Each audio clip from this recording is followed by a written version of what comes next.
Bien, hermanos, buenas tardes, feliz sábado todavía. Creo que el sol está en lo alto de la montaña. Me da mucha alegría estar con ustedes y agradezco al pastor Valencia por permitir que estuviera con ustedes durante esta semana y la junta directiva sin duda alguna. Y yo creo firmemente, hermanos, que Dios tiene su propósito. Y el plan de Él es lindo para que nos preparemos porque Él viene muy pronto. Por eso debemos de tener en nuestros corazones bien presente esa bendita esperanza. Vamos a inclinar nuestros rostros, vamos a orar para pedir la dirección de nuestro Dios. Nuestro Dios de los cielos, en esta hora ha llegado el momento especial de abrir tu palabra. Y te pedimos, Espíritu Santo, así como inspiraste a los santos hombres, a los profetas, a los reyes, a los apóstoles, para que nos dejaras este libro sagrado, ahora que lo vamos a abrir, te pedimos también que nos inspires, que podamos escuchar tu voz y entender el mensaje que tienes para nosotros hoy. En Cristo Jesús oramos. Amén. Bien, hermanos, durante esta semana vamos a estar observando esta temática, esperanza para tu vida. Y vamos a analizar durante estos días 6 secretos de esperanza de vida. Y el primer secreto que vamos a analizar, iniciamos hoy, guarda tu corazón. Para que nosotros podamos ser salvos, tenemos que guardar nuestros corazones. Miren, escogí esta fotografía porque aquí vemos una lucha entre Cristo y Satanás. Están jugando una fuerza. Cuando observamos, aunque esta es simplemente una representación, una imagen, pues nos da un poquito de miedo el enemigo. He estado cuando algunas personas han sido posesionados por el espíritu del mal. Hemos estado orando con ellos, pero se siente un ambiente muy pesada, muy fea. La verdad yo no quisiera estar cerca del enemigo. Pero cuando vemos la presencia de Dios o cuando sentimos la presencia de Dios, en realidad llegamos a sentir paz, tranquilidad. Ahora, en Jesús debe estar nuestra esperanza, pero tenemos que guardar nuestros corazones. Ahora, vamos a analizar brevemente cómo inició esa guerra entre Cristo y Satanás. Y para eso vamos a ir a un momento de la eternidad, cuando Dios hizo o creó, hizo a un ser muy especial, a Lucifer. Dice Ezequiel capítulo 28 en el versículo 12, aunque se está hablando del rey de Tiro, más adelante vamos a encontrar que en realidad se da referencia al enemigo. Dice la Biblia, hijo de hombre, levanta endecha sobre el rey de Tiro y diles, así ha dicho Jehová el Señor. Tú eras el sello de la perfección, lleno de sabiduría y acabado de hermosura. Cuando Dios creó a Lucifer, lo hizo con 3 características. Número 1, lo hizo perfecto. Yo me imagino cuando los santos ángeles querían ver cuál era la obra perfecta de Dios, simplemente miraban a Lucifer. Además, la Biblia dice que lo llenó de sabiduría. Elena de White habla que la frente ancha de él denotaba que era muy sabio. Pero también Dios lo hizo hermoso. Desde la planta de su pie hasta la cabeza, todo era bello, hermoso. Ahora, ¿por qué Dios lo hizo así? Bueno, el texto bíblico dice en el versículo 14, fuiste ungido querubín grande. Esta palabra, ungimiento, cuando leemos el Antiguo Testamento, se derramaba el aceite en la cabeza de 3 tipos de personas que eran llamados para 3 tipos de ministerio. Era el ungimiento hacia los profetas, hacia los reyes y hacia los sacerdotes. Cuando esa persona recibía el ungimiento, eran apartados para el santo ministerio, ya sea como rey, profeta o sacerdote. Entonces, en el momento que Lucifer fue creado, Dios lo ungió, lo hizo querubín grande protector, porque el ministerio de él consistía estar ante la presencia de Dios y con sus alas cubrir esa gloria. Además dice la Biblia, yo te puse en el santo monte de Dios, allí estuviste, en medio de las piedras de fuego te paseabas. Es increíble, hermano, porque la Biblia dice que Dios es fuego consumidor. Entonces, cuando Dios creó a este ser, lo hizo con esa capacidad que pudiera soportar la misma gloria de Dios, el fuego consumidor. Y no solamente Dios lo hizo así, sino que encontramos en los salmos que cuando Dios se dirige de un lugar hacia otro, va montado en un querubín. O sea que los querubines no solamente soportan la gloria de Dios, sino pueden cargar al mismo Dios. Interesante. Ahora dice el versículo 15, perfecto eras en todos tus caminos desde el día que fuiste criado hasta que se halló en ti maldad. Todo iba bien hasta que llega ese momento que se encontró en él maldad. ¿Cuál fue esa maldad que la Biblia menciona que hubo en él? Bueno, vamos a consultar al profeta Isaías en el capítulo 14, versículo 12, dice, ¿cómo caíste del cielo, oh lucero, hijo de la mañana? Cortado fuiste por tierra, tú que debilitabas a las naciones, tú que decías en tu corazón, subiré al cielo, en lo alto, por encima de las estrellas de Dios, levantaré mi trono, y en el monte de la reunión al lado norte me sentaré. ¿Qué ocurrió o qué maldad hubo en Lucifer? Lo que pasa, queridos hermanos, cuando él estaba cubriendo la gloria de Dios o estaba ejerciendo su ministerio, entonces veía cómo los ángeles llegaban y se postraban ante Dios, se humillaban, le daban adoración. Entonces él codició la adoración. Pero sobre todo, dice el versículo 14, sobre las alturas de las nubes subiré, y fíjense lo que él dijo, y seré semejante al Altísimo. Así que yo puedo pensar y creer que cuando Lucifer, él quiere ser adorado, quiere ser Dios y hace su trono, y cuando estaba a punto de ponerlo al lado de Dios, la Biblia dice en Apocalipsis capítulo 12 que Cristo Jesús, Miguel, se le opuso y le dijo, tú no puedes ser adorado, no puedes estar aquí sentado, porque tú no eres Dios. Entonces Lucifer dijo, claro que sí. ¿Qué ocurrió? Bueno, dice Apocalipsis 12:7, después hubo una gran batalla en el cielo. Miguel y sus ángeles luchaban contra el dragón, y luchaban el dragón y sus ángeles. Al final de este pasaje encontramos que ellos fueron expulsados, porque Dios, hermanos, no comparte la adoración con alguien más. Ahora, le voy a hacer una pequeña pregunta. Miren, ¿por qué Dios no permitió que Lucifer pusiera su trono al lado de él para ser adorado? Miren, si Dios hubiera permitido esto, no existiría el pecado, la rebelión. Y ustedes y yo pues no estaríamos en esta condición triste y miserable. Aunque sabemos la respuesta, vamos a ahondar, vamos a tratar de ver, de escudriñar las escrituras y veamos por qué Dios no permitió que Lucifer pusiera su trono para ser adorado. Voy a utilizar Éxodo capítulo 20 en el versículo 4. Fíjese cómo dice. Dios le dijo a su pueblo, no te harás imagen ni ninguna semejanza de lo que esté arriba en el cielo. No vamos a hacer imagen de Dios, el Padre, el Hijo, el Espíritu Santo y los ángeles, etcétera, ni abajo en la tierra, ni en las aguas debajo de la tierra. No tenemos que hacer ese tipo de imágenes. Ahora, hay una cuestión. ¿Qué pasaría si en la noche tú recibes la visita de Dios y eres experto en el dibujo? Y al día siguiente tienes claro la semejanza de Cristo Jesús, porque las imágenes o las fotos que tenemos de Jesús no es real. Alguien por ahí se lo inventó. Pero recibes la visita de Jesús y al día siguiente lo pintas, lo dibujas exactamente la imagen de Jesús. Te pregunto, ¿puedes tú adorar esa imagen? Miren lo que Dios le dijo a Moisés estando en el monte del Sinaí. Dice Deuteronomio 4:15, guarda pues mucho vuestras almas. En otras palabras, cuida tu vida, ¿sí? Protégete, cuida tu alma, cuida tu ser. ¿Por qué? La Biblia dice, pues ninguna figura visteis el día que Jehová habló con vosotros de en medio del fuego, para que no os corrompáis y hagáis para vosotros escultura, imagen, figura alguna o efigie de varón o hembra. Cuando Dios se presentó ante su pueblo, no lo hizo con alguna figura de hombre o de mujer. Ah, porque sabía Dios. Estos ingratos me van a dibujar. Y al rato me van a poner ahí la fotografía en la entrada de la casa, o por lo menos ahí en su altar familiar, y me van a adorar.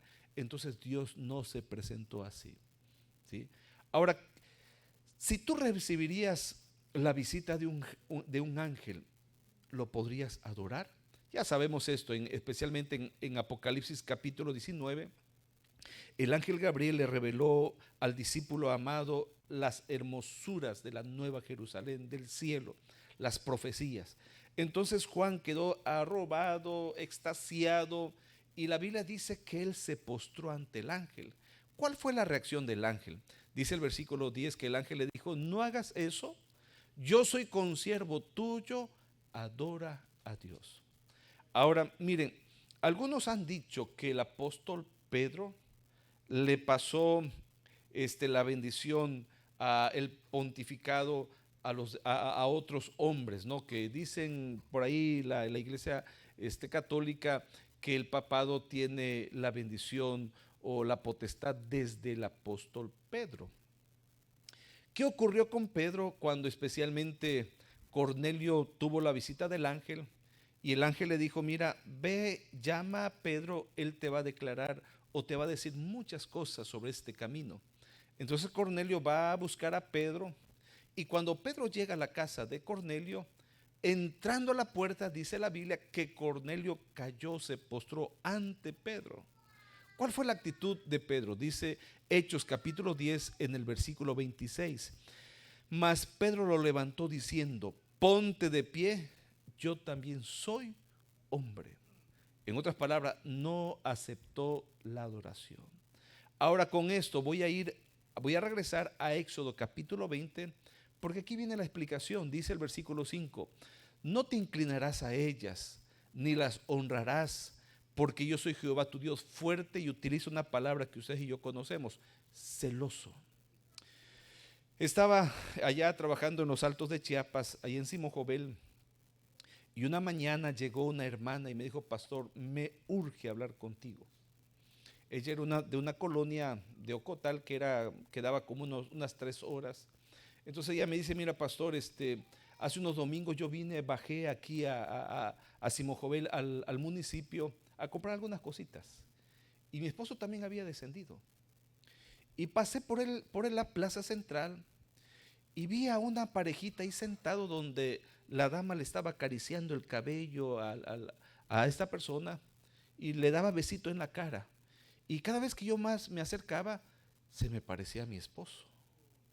Y más me iba acercando, no, era mi esposo, pastor. Y cuando yo me paré enfrente de él, y lo vi que era él, yo sentí algo en el corazón, una tristeza, un enojo, un coraje, como que la vida estalló. Yo sentí un celo, me dijo ella. Bueno, hermanos, lo que pasa, en realidad esto es una tragedia. Yo le dije a ella: hermana, ¿y por qué tuviste esa sensación? ¿Por qué? Fíjense lo que ella me contestó: pastor, lo que pasa es que el esposo no se comparte con alguien más. El esposo es solamente para la esposa. Y es que así es, la esposa no se comparte con alguien más, solo es para el esposo. Ahora, cuando nosotros sentimos eso, ¿no? Esto que vemos al esposo o a alguien por ahí hacia la esposa o hacia el esposo, sentimos ese celo profundo. Bueno, eso es lo que siente Dios cuando alguien adora a otro ser que no es Él. Por eso Dios no permitió que Lucifer pusiera su trono, porque Dios es celoso. La adoración solamente le corresponde al Dios de los cielos. Pero hay algo más. Dice el profeta Isaías en el capítulo 43, versículo 10: vosotros sois mis testigos, dice Jehová, y mi siervo que yo escogí, para que me conozcáis y creáis y entendáis que yo mismo soy. Antes de mí no fue formado Dios, ni lo será después de mí. Lo que pasa es que Lucifer es una criatura, fue creado. Y solamente el ser que no tiene principio ni fin debe ser adorado. Por eso nosotros adoramos a Cristo Jesús, porque Jesús no tuvo principio ni fin. Así que Satanás simplemente fue expulsado. Ahora, hermanos, miren, la lucha que comenzó en el cielo ahora es trasladada aquí en la tierra. Y voy a detenerme especialmente cuando Dios libera a su pueblo de Israel, lo saca de Egipto y lo lleva allá en el desierto, en el monte Horeb. Entonces le dijo él a Moisés en Éxodo 25:8: y harán un santuario para mí y habitaré en medio de ellos. Así que Dios empieza a dar las especificaciones y ya conocemos el santuario, que tenía 3 departamentos. El atrio estaba el altar del sacrificio, el lavacro, y el segundo departamento era el lugar santo, que había 3 muebles: el altar del incienso, la mesa de los panes, el candelabro de oro. Y en el último departamento observamos ahí el arca del pacto. Entonces, cuando Moisés y los especialistas terminaron de realizar el santuario, la Biblia dice que la gloria de Dios bajó, descendió, y Dios posó en el arca del pacto, en el propiciatorio. Ahora vean qué le dijo Dios a su pueblo, especialmente a Moisés. Éxodo 25:22. Dios le dijo a Moisés: y de allí me declararé a ti y hablaré contigo de sobre el propiciatorio, de entre los 2 querubines que están sobre el arca del testimonio, todo lo que yo te mandare para los hijos de Israel. Quiere decir, hermanos, que el centro de mando ahora estaba en el santuario. El Dios de los cielos descendió, posó ahí, hizo su morada, ¿sí? Ahora, cuando Satanás miró que Dios literalmente bajó allí, Satanás tiene un deseo: estar al lado de Dios para ser adorado. Y puedo imaginarme o pensar que Satanás dijo: wow, en el cielo intenté poner mi trono para ser adorado, pero no pude.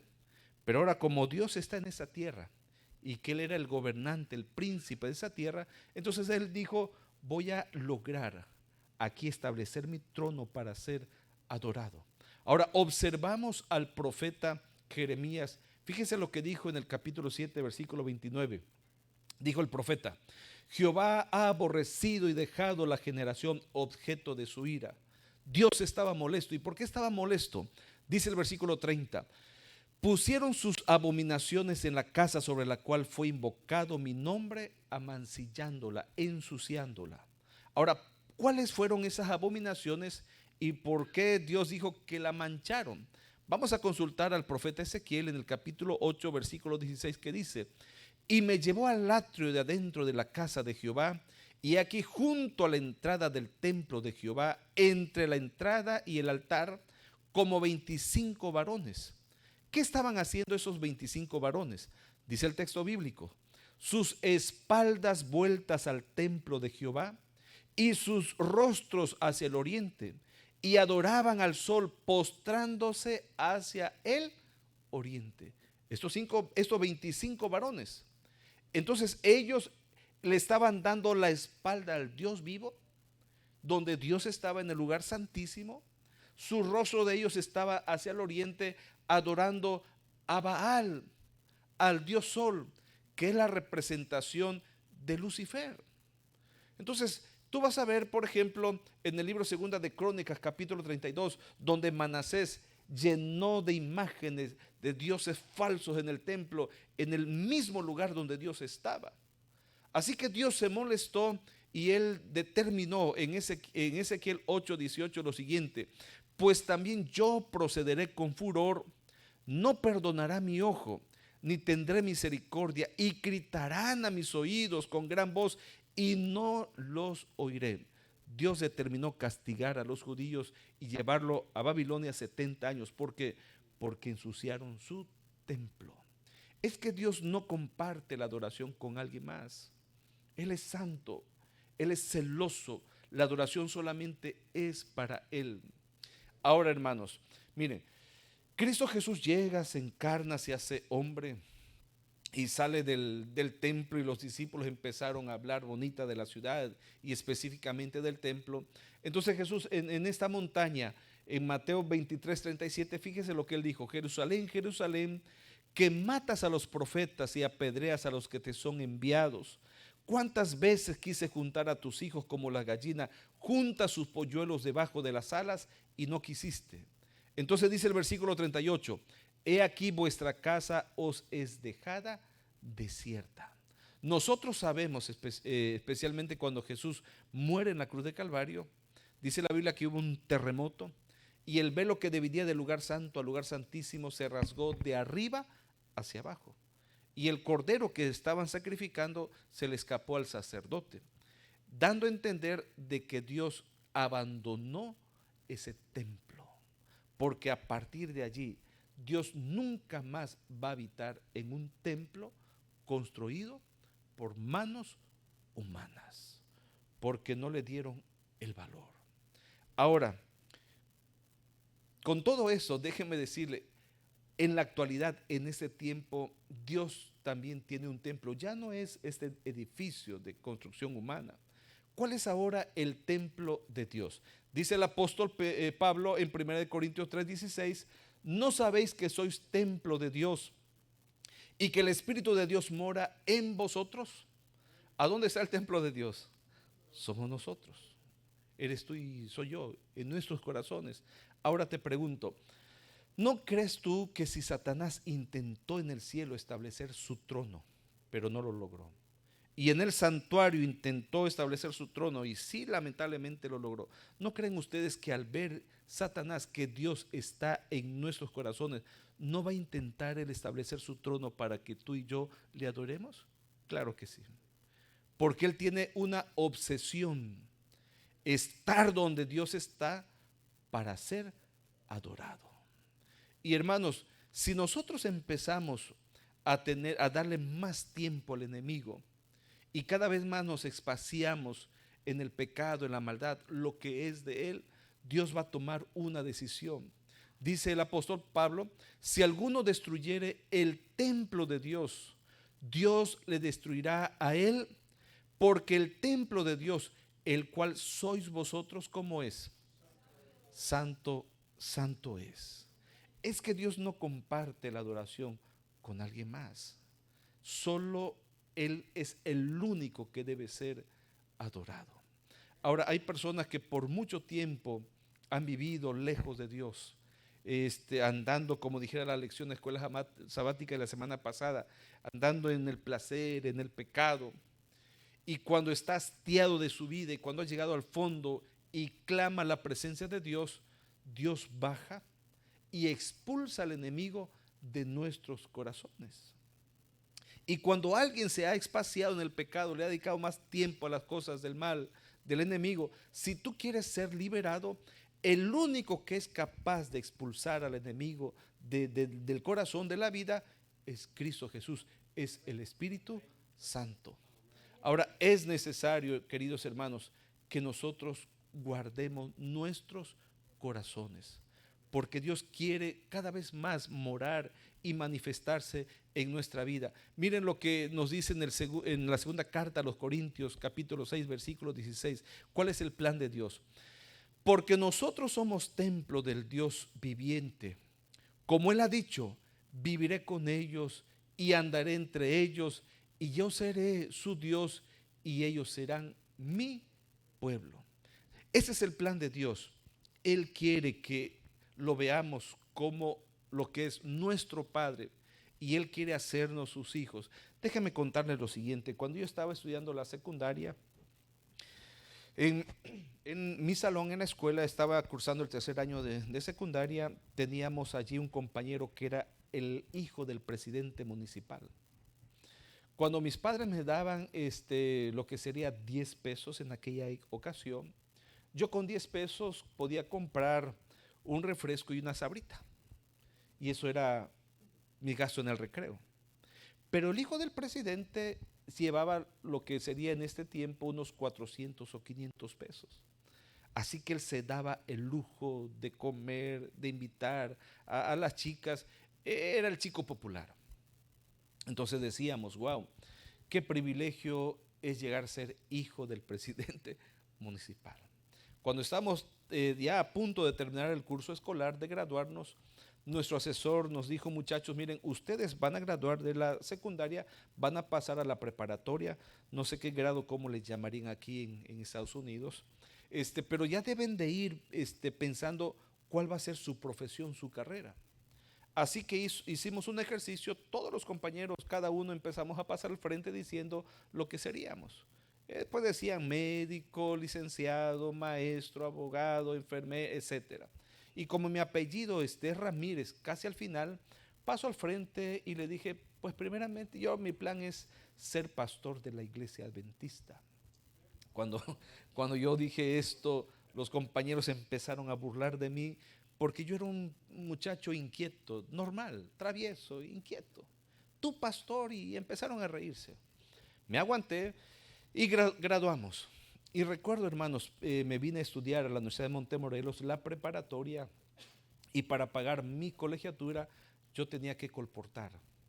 Los que son adventistas bautizados saben que el colportaje es vender la literatura de nuestra iglesia y era el medio para poder lograr nuestros estudios. Me tocó ir a visitar a unos compañeros que estaba adelantito de San Martín Texmeluca. ¿Alguien de aquí es chilango o es del centro de México? Usted, hermano. Ok. Bueno, lo que voy a hablar, no lo tomes, no, no lo tomes a pecho, por favor, no. No te vayas, no te vayas a molestar. Déjeme decir lo siguiente, miren, yo bajé a Puebla, más o menos como a las 8 de la noche, hacía un frío.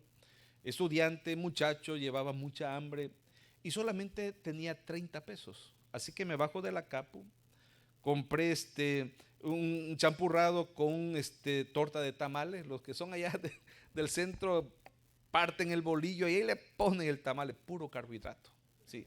Así que lo comí con mucha hambre y solamente me sobró 15 pesos. Agarro la pecera que me lleva a San Martín Texmeluca.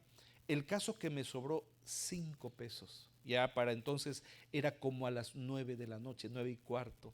Entonces empecé a preguntar dónde estaba la pecera, el urbano, el transporte público que me llevara al siguiente pueblo. Y me dijeron, no, muchacho. La última corrida fue a las 8:30. Ya no van por ese lugar porque se ha vuelto muy peligroso. Han asaltado, etcétera. Y ahora, no, pues tienes que tomar un taxi. Y los taxis o los taxistas estaban cobrando 140 pesos. Así que empecé a hacer parar a los taxis y pues llegó el primero y le dije, amigo, mira, voy a este pueblo. Mira, muchacho, la verdad no quisiera ir porque se ha vuelto peligroso ahí, pero mira, si tú me pagas 140, yo te llevo. Oiga, empecé a regatear con él y le dije, no lo dejas en 120 pesos.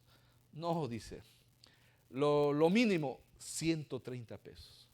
Yo negociando con él trayendo 5 pesos. Déjalo 120. No, y no lo pude convencer. Imagínense si hubiera aceptado. Llega el segundo, empecé a negociar con el segundo, tampoco. Llega el tercero, tampoco. Yo quería que me cobrara 120. Cuando llega el cuarto y se estaciona a mi lado derecha, yo vi a un joven, un muchacho delgado, su cabello es largo porque tenía una colita acá, lo amarró unas ligas, traía una chamarra de cuero color café. Y me dijo, oye, muchacho, dice, te he estado observando que paras y paras a los taxis y no te subes. ¿Dónde vas? No, yo voy a este lugar. Híjole, dice él, es muy peligroso, ahora entiendo. Pero ¿qué pasa? Es que me están cobrando 140 pesos y lo menos que yo quisiera que me cobraran 120, pero ellos dicen son 130. ¿Y tú traes 120? No, le dije, yo traigo 5 pesos. No, me dijo él, no, es difícil. Pero se estacionó el cuarto taxista y me dijo, déjame ver qué hago. Así que habla con el taxista, platican, hablan y de pronto veo que sacas la cartera de la bolsa de su pantalón y le paga. Cuando vi que le pagó, yo sentí un miedo terrible. Porque miren, hermanos, las dos ocasiones anteriores que viajé a la Ciudad de México, los chilangos me robaron. Y yo sinceramente, hermano, no te vayas. Pero usted es cristiano. Sí, yo la verdad le tenía miedo a los chilangos. De la Tapo a la Terminal del Norte, me cobraban en aquella ocasión 60 pesos, pero el taxista me cobró 275 y no me quería bajar. Me dijo, no, tienes que pagarme 275, si no te voy a llevar allá a secuestrarte. Y la verdad, yo le empecé a tener miedo a las personas de ese lugar. Y dije, no, cuando vi que le pagó, híjole, no, está negociando con el taxista, a lo mejor le está diciendo, mira, llévalo en tal lugar, ahí lo van a estar esperando, le van a quitar su riñón, su hígado, su córnea y no sé qué más. A mí me entró un miedo terrible. Entonces, llega y me dice, ya está pagado, súbete. Híjole, le dije, mira, ¿sabes qué? No, déjalo así, no, no. Pero yo tenía miedo. Él percibió el miedo en mis ojos, en mi expresión, me da una palmadita y me dice, tranquilo, Él te va a llevar.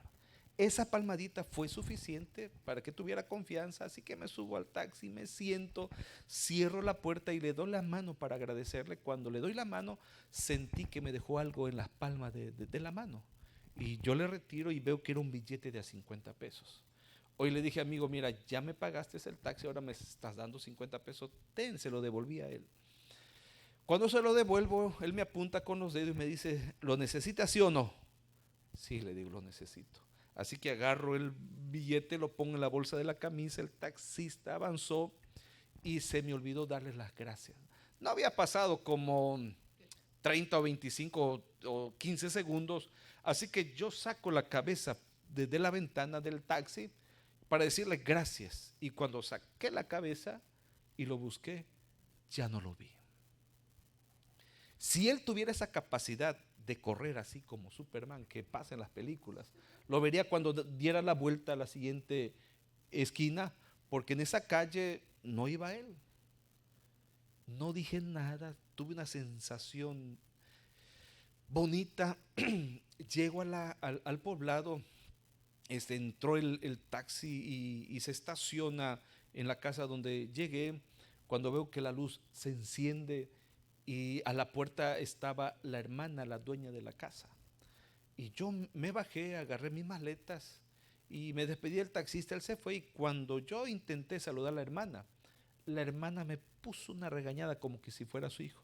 ¿Tú qué te crees, chamaco? Dice. ¿Piensas que estás allá por Oaxaca, por Chiapas, donde puedes andar la hora que quieras y entrar y salir? Este es un lugar peligroso. Y me empezó a regañar. Abre la casa y me dice, pásale, por poco me pegaré a mi cabeza, pienso. Así que yo entré y salieron mis dos compañeros, nos saludamos y me dijo ella, mira, ya casi tu comida se está enfriando. Y me sirve ella unas cositas ahí y ya con la pena, el nerviosismo empecé a cenar. Y les empecé a contar lo que les conté a ustedes. Cuando terminé de contarles a ellos lo que me pasó, uno de mis compañeros que estudiamos junto a teología me dijo, oye Martín, ¿viste a tu ángel? Y el otro dijo, sí, yo también creo que viste a tu ángel. Y la hermana me dice, sí hermanito, vistes a tu ángel. Queridos hermanos, yo no sé si fue mi ángel el que me auxilió, pero una cosa yo puedo entender y entendí, que yo sentí el amor de un padre. Cuando más necesitaba al Dios de los cielos, a mi Padre Celestial, Él me ayudó. Porque la promesa de Él dice, yo seré su Dios y ellos serán, ¿qué cosa? Mi pueblo.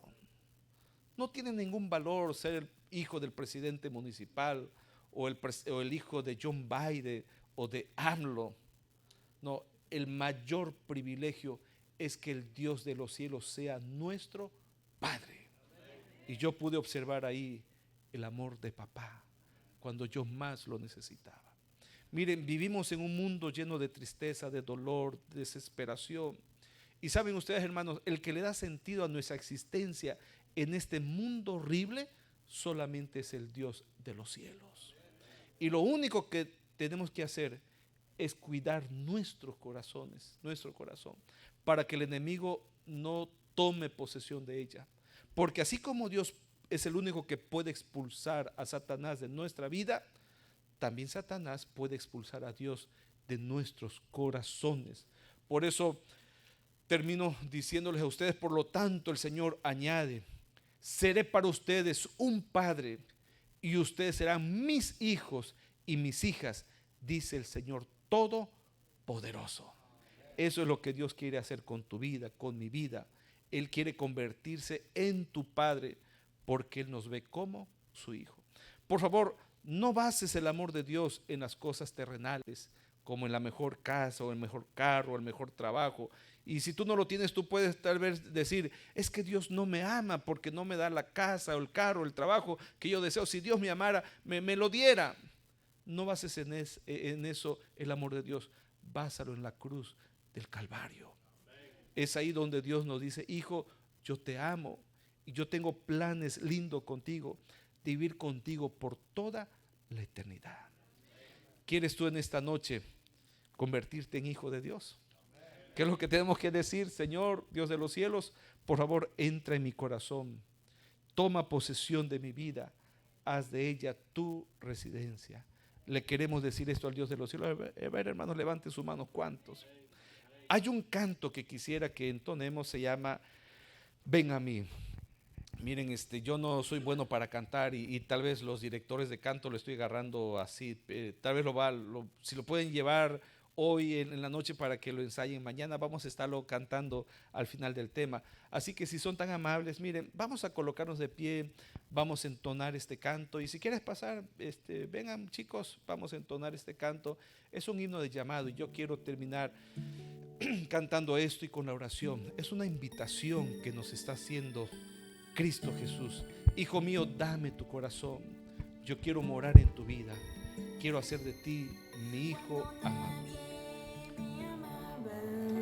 Ni se fijaba en mí, ni aún se preguntaba por qué te vi sufrir.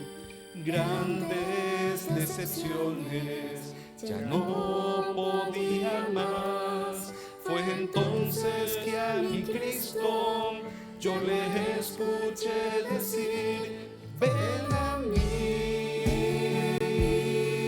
si no tienes a quien ir, si te sientes decidido a dejar ya de vivir, ven a mí, si te sientes fracasar, cuando sientas que todo se acabó, Él te dice: ven a mí.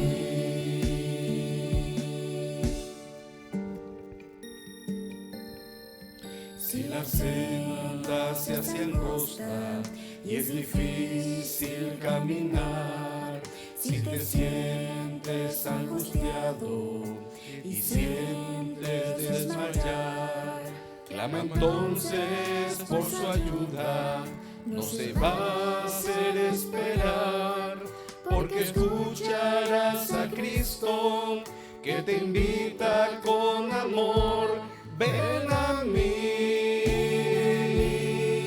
si no tienes a quien ir, si te sientes decidido a dejar ya de vivir, ven a mí, si te sientes fracasar, cuando sientas que todo se acabó, Él te dice: ven a mí.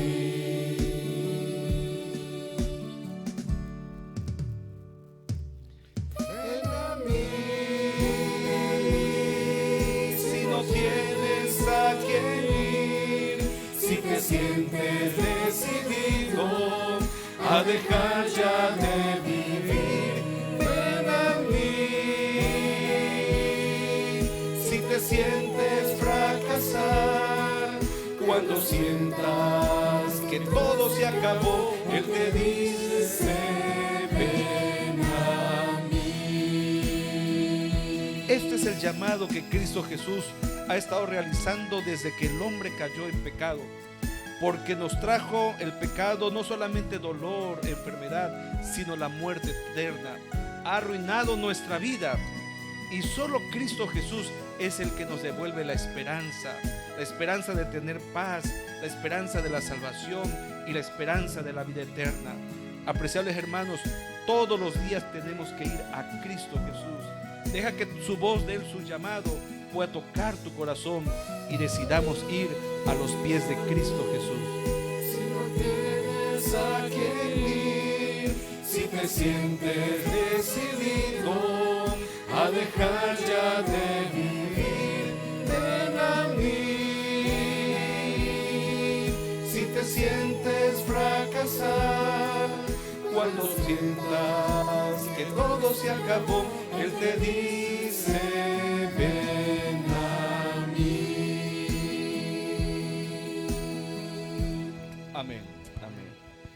¿Cuántos son bautizados? A ver, levanten la mano. Todos, Todos estoy viendo que son bautizados. Bueno, yo creo que la pregunta sería, ¿cuántos no son bautizados?